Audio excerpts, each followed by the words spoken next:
Hey, today we're going to be talking about how to make a realistic bookkeeping firm business plan. From someone who's done six figures per year in bookkeeping for the last, I believe it's been about 6 or 7 years. So the number one thing that people struggle with when it comes to starting a bookkeeping business, especially when it comes to planning, is capacity and time. So there's kind of a misconception that you have to start your bookkeeping business off as like a full-time thing, right? So you have to like quit your job and then like start your business full-time. Now, for me personally, if I can go back in time, I probably would not have quit my job initially. Now, the reason why is because if you can't handle growing your bookkeeping business when you don't have a lot of time, when you have too much time, the same tendencies happen, but on a much wider kind of scale. So I almost call it like having too much green syndrome. So back in the day, whenever I would like go over to my like aunts and uncle's house for like Thanksgiving or Christmas dinner, down in my uncle's basement, they have like this pool table, right? It's like billiards, pool table. You take your pool stick, you try and like hit one ball and then get the other ones inside of the hole, right? And then the winner of the game is the one that get all the balls of their color inside of the pockets. And then you just hit the 8-ball in to win, right? Now, when it came to that, the easiest shots in the game were when you had your cue stick, the cue ball, which is like the main ball that you hit off of, then the other ball like right next to it. Like the closer these things could be, the easier it was to hit the ball inside the pocket. Now, the further away that, so you have your cue and you have your white cue ball, the further away the second ball you had to hit into the pocket was from the cue ball, the harder it was for me and just most people in general to actually make the ball go inside of the pocket. Now, the reason why is because there's just too much open space you have to account for. And if you're not used to accounting for all that extra space, you're not able to go and utilize the table and the overall calendar to the best of your ability, and you end up missing everything completely. And it can be very embarrassing, very frustrating, very confusing, because it's like it shouldn't be that hard to go and do this. It's the same thing when it comes to your calendar, when it comes to starting your business. If you don't know how to utilize those, 2 hours after work and after your kids have gone to sleep to further grow your business, when you start getting 6 hours, 8 hours, 10 hours a day, right? Because not only are you going to get your 8 hours per day, but now you want to go do that commute. So for some people, they have like a 30-minute commute like there and back. Some people might have an hour commute, right? So let's say on the low end, you have like a 30-minute commute, right? It's an hour of your day back. Plus, let's say that you work 8 hours per day plus an hour for like lunch, right? Okay, so that means you have 10 extra hours per day on top of the 2 hours per day that you would have been working after the children go to sleep, right? So that means you have 12 hours. If you have no structure, no foundation, you don't know like when you should be doing your prospecting, when you should be doing your consultation calls, when should you be doing your client work? How do you prioritize which client's work you do first versus should you start on a new cleanup and then you're getting them up to kind of speed before you can start the monthly maintenance, or should you handle your other maintenance clients first, right? Which should you do first? So if you don't know that, you're just going to get overwhelmed by how much extra free time you have. So the first thing is capacity. So let's kind of get into this. Let's assume that you're actually working a full-time job right now and you're getting your business going up the side. So number one, when it comes to capacity, it's managing your skill set with QuickBooks Online or QuickBooks Desktop, whatever your accounting software is, mixed with wanting and waiting to subcontract out the work. Now, depending on your skill set, and when I say skill set, it's more of like how well do you know how to do bookkeeping? How well do you know how to use technology? How well do you know how to use automations and workflows inside of QuickBooks in order to like further condense that time, right? That's skill set number one. Like I had a student inside of our mentorship program. She was doing about $5,000 per month, working about, I believe it was 5 hours per week. I think she might have even gotten down to like 5 hours per month. It was some like ridiculous number because she was just a master at workflows. Like she was a master. Like she spent like 90% of her time just improving her workflows and making sure the work was just as automated as possible, right? So she could take on a lot more work than the average individual while still working her full-time job because she understood like how to use all these different things, versus someone like myself where I'm not like a huge like amazing person when it comes to technology. I prefer to actually utilize, I do have like some workflows and some rules that are already in place, yes, but I like to use subcontractors and staff accountants to do a lot of the work because I like that human interaction. I like them being able to respond to the client either questions or concerns that kind of come up, and it makes everything a lot easier for me to kind of run. So I can focus on marketing, sales, and then even getting referrals from existing clients or referral partners that are there. Now, if you don't have a lot of income coming in, automations and workflows are generally gonna be like the first thing you do, because like the way we price our service, another thing you can do to actually like increase your capacity is change the way you charge. So I was just speaking to an individual, and you know, she charged about like $30 per hour, and I was like, well, first thing, you know, we have to make sure you're not charging hourly, right? Because then you're kind of capped because you only have so many hours per week, and just because you want to work like 40 hours per week, that does not include, you know, like doing consultation calls. It does not include, you know, the non-billable hours, right? So you might not be able to bill 40 hours per week with the amount of time that you have, because you're only spending 40 hours per week working. That means you're probably only going to be able to get out probably about 25, maybe 35 hours, because you have so many different other tasks you need to be doing inside of your business, right? That's why I do have like VAs and staff accounts that generally help me. So it just helps me condense the amount of time and the amount of tasks I have to do, so I don't have to be the only person doing every single thing. Now,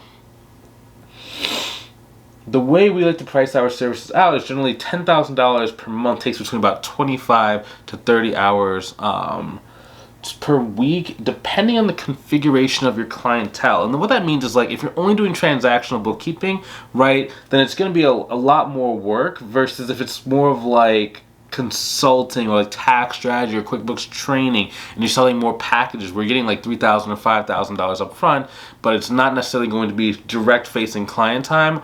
It's more like strategic level work, right? So that's really what's going to kind of cause that variance between how much money you can make, depending on like how much time you want to do. Now, once you're kind of up and you understand what your capacity is, the next thing is going to be really sales skills, okay? So your business plan needs to take into account, what is your current sales skills? If you've never gotten a person to pay you $1 who wasn't your friends or family, like, you generally don't really have that great of sales skills. Now, some people understand when they don't have sales skills, but other people, it's kind of like more of an egotistical thing. I kind of had it, but I don't think I understood it to the degree. Like, I have some friends who have never sold $1, never sold a dime, but they think they're the world's greatest salesperson. I would do it like this. I would say a one-liner. I would close that person, just like in the movies, right? But it's just like, there's a lot more to this stuff than possible. Like, you need to know how to like build authority. You need to know how to get the business to respect you, how to go drop in your value points, how to ask the right questions, how to increase the urgency, how to make sure you have all the right answers, how to make sure you know that they don't have like a partner or some random person who they had to go to after the call to get permission to even work with your accounting services, right? They need to know how to present your service, how you present your service so it's relevant to them, how to hit the right value points, how to drive up the value, what is your price going to be, how do you price it out, how do you explain the value of your pricings when they actually ask you that question, right? There's a million different things. Then once they say no, like, how do you calm them down? And like, there's a million different things when it comes to sales, right? So the better at sales that you are, the faster you can go and get clients. Now, we'll talk about marketing, how you can like take some of the burden off of sales, but you do have to kind of factor that in. Now, one thing that I did that really helped me when I was getting started was not when I purchased like my first like really large coaching program. I actually went with some of the other students in the program, and I did like a daily like sales call like practice session. So we would literally like, I would talk for 15 minutes, they would talk for 15 minutes. I would practice different sections of my sales script, right? So whether it was like asking better questions, I would practice that. Some days I would practice like, how do I present my service? Some days I would practice like an objection or a different type of objection. Like maybe I would practice the person didn't have any money. I would practice if the person didn't see the value in getting a cleanup. I would see if the person needed to split the cleanup over multiple amounts of time, right? Just a bunch of different things and different scenarios to make sure that I was like the best prepared I possibly could be, right? Because that's the thing that's going to increase how quickly can you actually go and grow your business, right? Because if you can go and close and sign up 50% of the people you speak to on your consultation calls at your target price point, you need drastically less calls and less volume than someone who has no sales skills. For example, I'll give you two examples. Number one is my student Maggie in my mentorship program. Now, when she got started, she had okay sales skills, but she had a lot of like the mindset things that were needed. She just didn't really understand like the value of her service. So she didn't understand that, like, $1,500 a month is not a lot of money from someone who's doing like $2 million a year in net profit, right? It's not a lot of money. It's just like super, super low, right? So once we kind of like fixed her mindset around like why what she was charging was actually reasonable, and then we gave her a couple of different like questions you should be asking to handle a lot of objections that pop up at the end of the call. early in the call, it made her close rate a lot higher. So when she mixed it with the marketing that we teach her to do in the program, she was able to go in. One of her partners, who actually referred her some clients that she found on LinkedIn, referred her 22 people. She closed between 11 to about 13 people in the span of like 60 days off of those 22 calls. Right now, for most people, it would probably, like, I know for most people that I've seen who are just kind of like learning this stuff from the ground up, if they took 22 calls, they'd be lucky to get maybe like one or two, right? But she got over 50% of the people to sign up with her. Now, you might be thinking, well, it's from a referral. It's like, just because it's from a referral doesn't mean they're going to be willing to pay the price you want, right? A lot of times what happens is if you get like a referral, especially like if you get a referral from like a CPA firm, or even a referral from like a friend, when you tell them what your price is, if you just in case you've never done it, like if when you tell them their price and they're not really prepared for that price that you're expecting, even if it's a referral, even if it's like the husband or wife of your best friend, it could be your sister-in-law. If they hear a price that's more than what they're expecting, it doesn't matter how referred they are and how warm they are. They will generally balk, and you have to go and start doing some magistics, some magic stuff right there, right? So it's just kind of like you have to be kind of aware of your sales skills. Another good example, and just kind of like drive home the point that like if you're really good at sales, you don't need to do as much. So one of our students named Brian, he's doing about 12 grand a month right now. So before we got started, he had like a bunch of like smaller clients, like $300, like $500 a month, right? Probably about, I think it was about $1,100 to like maybe $1,300 a month worth of like small clients. And the first thing we did is we really looked at the way he presents his offer and really structured the way that he kind of talks about it. So number one, it was like more attractive to the actual business owners that he was speaking to, but also making sure that he kind of felt comfortable with the word no, right? Because like when you're charging higher price points, you're gonna have people saying no, but it's what you do after the person says no that's gonna dictate your success or failure, short term and long term in this business. Because if you can't make money in the short term, most people are gonna quit very quickly. Like that's just the nature of business. Like business is a very simple game if played over a long enough period of time, where you do what you say you're gonna do, you promise things that you can actually deliver, and then people want to work with you and they want to send their friends. Like it's a very, very easy game over like the 5, 10, 15, 20 years. The place where it's hard is when you're trying to learn all this stuff in the beginning, right? And then if you don't really get success, most people just can't handle not succeeding, right? It's sad, but it's true. If you're watching a video like this, you're probably not like most people. I mean, like if you can sit here and watch a video that's already probably been going like 5-10 minutes long, like your attention span is a lot longer than the average person. Like let's just be honest. Which, you know, for the rest of the people, like it is kind of sad, but for you do have this advantage, this opportunity to be able to go and utilize the skills and the placement you are in your life to go and reach your goals and reach your financial dreams, right? Because not a lot of people have the potential or even the opportunity to be able to do that, right? But if you have that, you have a responsibility to both yourself, your family, and to all the people who don't have those opportunities to go and fully achieve what you are trying to do. Right, so with Brian, his first client in the program was about, I think it was like $5,600 a month, right? That's from his previous clients were like $300, $400 a month to a $5,600 client. Now, I don't know about you. What is that? 300 divided by 50, 10 would be 30, 20 would be 60. So that's about an 18 or 19x increase on his past prices, right?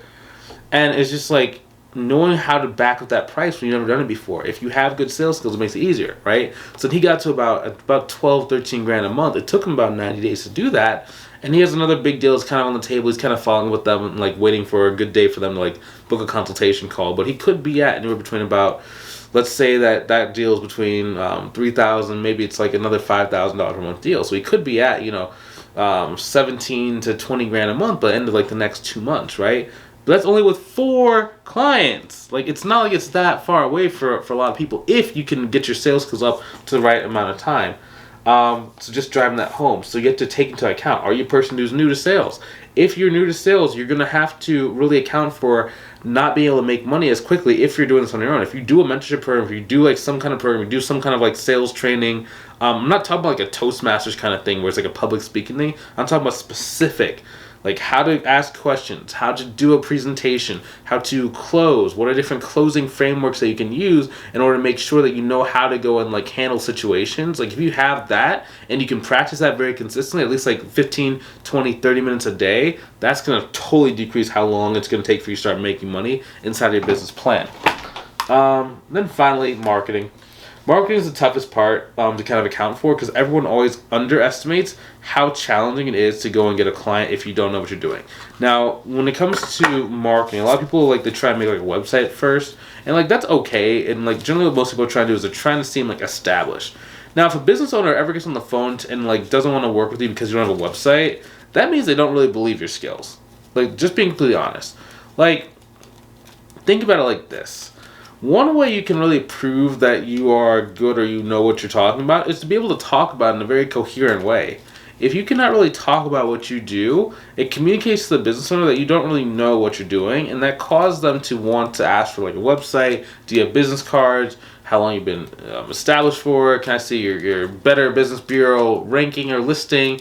I want to see your articles of incorporation. Like, just ask for like random stuff. I want to see your birth certificate. Like, just random stuff to kind of like either one, escape from the phone call because I know you don't have all that, or number two, they're just trying to convince themselves that like if this person has X, Y, Z, A, B, C, even though they're not good at talking, they can't be as bad as what they're kind of portraying themselves. So all you have to do is just learn how to talk a little bit better and a little bit more coherently, a little bit more organized, and just like kind of move. Now, the way I do that is by having like scripts. Now, I actually have on this YouTube channel, I made a video a little while ago. I made two videos. Number one is our 15-minute call script. That's just an introductory call that gets the business owner to really understand exactly what you do and how you can help them out. And it lets you see how urgent the situation is for them and kind of what their budget is. If you want that, go ahead and type in 15-minute script inside of the YouTube comments below, or Facebook, or wherever you're watching this. And I'll be sure to actually like either have myself or my assistant either email it to you or send it out to you, depending on like what we have on file for you.